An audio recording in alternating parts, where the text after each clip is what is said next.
حضرت علی رضی اللہ تعالی عنہ ایک دن مسجد کی طرف جا رہے تھے۔ آپ نے دیکھا ایک نوجوان تھا جو اپنے بوڑھے باپ کو گالیاں دے رہا تھا، بوڑھے باپ کے آگے غصہ کر رہا تھا، تلخ لہجہ اپنا رہا تھا۔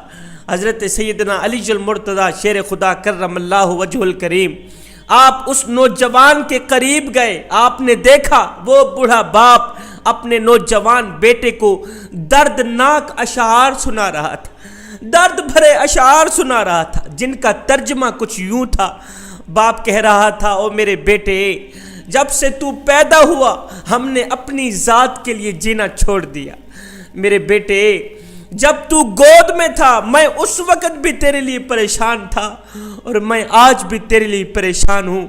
تیری ایک مسکراہٹ دیکھنے کے لیے ہم دن رات تڑپتے رہتے تھے۔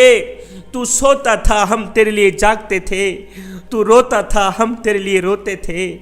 میں سارا دن تیرے لیے خاک چھانتا رہا، روزی کماتا رہا، دن رات ایک کر کے تیرے لیے روٹی کا بندوبست کرتا رہا، بڑی کمر پہ بوریاں لاد لاد کے دن رات ایک کر کے تیرے لیے روٹی کماتا رہا کہ مجھے کچھ ملے نہ ملے، میرے بچے کو روٹی کا ٹکڑا مل جائے، میرے بچے کے چہرے پر مسکراہٹ نظر آ جائے، چاہے میرے آنسوؤں کے سمندر کیوں نہ بہہ جائیں۔ بیٹے، جب تو بیمار ہوتا تھا ہم تیرے لیے تڑپ جاتے تھے، تیرے ایک پہلو بدلنے پر ہم طرح طرح کے وسوسوں کا شکار ہوتے تھے۔ بیٹے، تیری بیماری ہماری کمر توڑ دیتی تھی، تیری تکلیف ہمیں مار دیتی تھی، ہمیں تڑپا دیتی تھی، ہمیں یوں لگتا تھا جیسے کہ تو بیمار نہیں ہوا، ہم بیمار ہوئے پڑے ہیں۔ ہم ساری رات تیرے سرانے بیٹھے رہتے تھے، طرح طرح کے خطرناک وسوسوں کا شکار ہوتے تھے کہ کہیں ہمارا بیٹا مر بھی نہ جائے۔ بیٹے، تیری آہ پر ہماری آہ نکلتی، تیری ہائے پر ہماری ہائے نکلتی تھی۔ بیٹے، ہم نے تو تجھے اس طرح پروان چڑھایا ہے۔ میں نوجوان تھا، تو بچہ تھا، میں اپنی رگوں سے خون نکالتا رہا، تیری رگوں میں ڈالتا رہا، اپنے منہ سے نوالا نکالتا رہا، تیرے منہ میں ڈالتا رہا، خود پیاسا رہا، تجھے پانی پلایا، خود پیاسا رہ کر تجھے پلایا، خود بھوکا رہ کر تجھے کھلایا۔ بیٹا، میں بڑھاپے کا شکار ہوتا گیا، تجھ میں جوانی رنگ بھرتی گئی، تو جوان ہوتا گیا، مجھ سے بڑھاپا جوانی چھینتا گیا۔ بیٹے، تیری ٹانگوں میں زور بھرتا گیا، میری ٹانگیں کمزور ہوتی گئیں، تیرے ہاتھوں میں زور بھرتا گیا، تیرے ہاتھ طاقتور بنتے گئے، میرے ہاتھ کمزور ہوتے گئے، میری ٹانگیں کمزور ہوتی گئیں، تیری ٹانگیں مضبوط ہوتی گئیں، تیرے ہاتھ مضبوط ہوتے گئے، میرے ہاتھ کانپنے لگے۔ بیٹے، میں سوچتا تھا کہ جس طرح آج میں تیرے لیے تڑپتا ہوں کل تو بھی میرے لیے تڑپے گا، جس طرح آج میں دن رات ایک کر کے تیرے لیے خاک چھانتا ہوں، روٹی کماتا ہوں، ایک وقت آئے گا میرا بیٹا بھی میری طرح دن رات خاک چھانے گا، میرے لیے روٹی کا بندوبست کرے گا۔ ہے بیٹے، میں سوچتا تھا کہ جس طرح آج میں تیرا سہارا بنا ہوں ایک وقت آئے گا میرا بیٹا میرا سہارا بنے گا، میری انگل پکڑ کے مجھے راستہ دکھائے گا۔ لیکن ہے بیٹے، ایک دم تیرا لہجہ بدل گیا، تیرے تیور بدل گئے، تیری زبان بدل گئی، تیری آنکھ بدل گئی، تو مجھے گور کے دیکھنے لگا، تو مجھے نوکر سمجھنے لگا، تو مجھے اپنا زر خریدا غلام سمجھنے لگا۔ بیٹے، جب تو مجھے گور کے دیکھنے لگا، جب تو نے مجھے اپنا نوکر سمجھا، اپنا زر خریدا غلام سمجھا، تو میں نے 30 سال کی زندگی کو جھٹلا کے رکھ دیا، 30 سالہ خوشیوں کو دفن کر کے کہا، ہاں میں تیرا نوکر ہوں، میں تیرا زر خریدا غلام ہوں، تو میرا آقا ہے، تو میرا آقا، میں تیرا غلام۔ پر بیٹے، تو وہ دن بھول گیا، تو میرے وہ احسانات بھول گیا جب میں بڑی کمر پہ بوریاں لاد لاد کے دن رات ایک کر کے تیرے لیے خاک چھانتا رہا، روزی روٹی کماتا رہا، تو وہ میرے کیے احسانات بھول گیا۔ لیکن بیٹے، آج تو میرے ساتھ وہ کچھ کر رہا ہے جتنا ایک آقا بھی اپنے نوکر کے ساتھ نہیں کرتا۔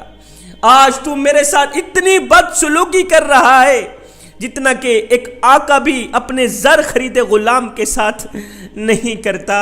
بیٹا اگر تو مجھے باپ جتنا مقام نہیں دے سکا، اگر تو مجھے باپ جتنا مرتبہ، باپ جتنی عزت نہیں دے سکا، تو کم از کم ایک پڑوسی جتنا مقام تو دے دیا کر۔ اور پڑوسی بھی پڑوسی کا حال چال پوچھ لیتا ہے۔ بیٹے کیا آج میں اتنا گر گیا ہوں کہ تو مجھے پڑوسی جتنا مقام بھی نہیں دے سکتا؟ آئے حضرت سیدنا علی المرتضیٰ شیر خدا کرم اللہ وجہ الکریم کی آنکھیں چھم چھم برس رہی تھی۔ حضرت سیدنا علی المرتضیٰ شیر خدا کی آنکھیں چھم چھم برس رہی تھی۔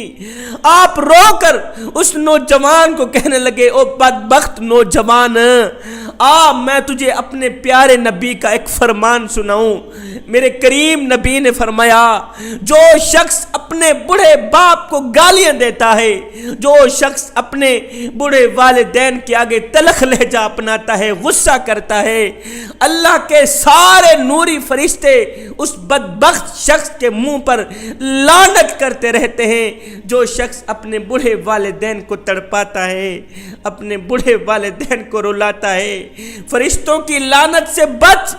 بڑے والدین کے آگے تلخ لہجہ نہ اپنایا کر، بڑے باپ کو گالیاں نہ دیا کر۔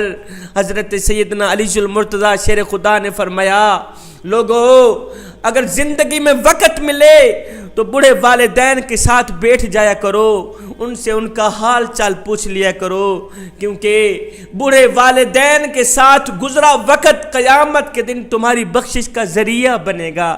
میرے کریم نبی سے پوچھا گیا، آقا اگر دنیا میں دیکھنا ہو کہ کس شخص کے اوپر اللہ راضی ہے، کس شخص کے اوپر اللہ ناراض ہے، تو پہچان کیسے کی جائے؟ میرے کریم نبی نے فرمایا، صحابہ اپنی گلی میں دیکھ لینا، اپنے محلے میں دیکھ لینا، اپنی بستی میں دیکھ لینا، اپنے شہر میں دیکھ لینا، جس شخص کے اوپر اس کے والدین راضی ہیں تو سمجھ لینا اس کے اوپر اللہ بھی راضی ہے۔ جس شخص کے اوپر اس کے والدین ناراض ہیں تو سمجھ لینا اس کے اوپر اللہ بھی ناراض ہے، اس کے اوپر مدینے والا بھی ناراض ہے۔ اس زندگی کے لمحے میرے اور آپ کے لیے غنیمت ہے، انہی لمحوں میں کچھ کر لو، انہی لمحوں میں اپنے بوڑھے باپ کی چٹی داڑھی کا حیا کر لو، انہی لمحوں میں بوڑھے والدین کی خدمت کر لو۔ معلوم نہیں پھر فرصت ملے نہ ملے، معلوم نہیں پھر یہ زندگی کے لمحے ملے نہ ملے۔ میں دعا کرتا ہوں اللہ تعالی ہمیں بوڑھے والدین کی خدمت کرنے کی توفیق عطا فرمائے، بوڑھے والدین کی عزت و احترام کرنے کی توفیق عطا فرمائے۔ آمین ثم آمین، وما علینا الا البلاغ المبین۔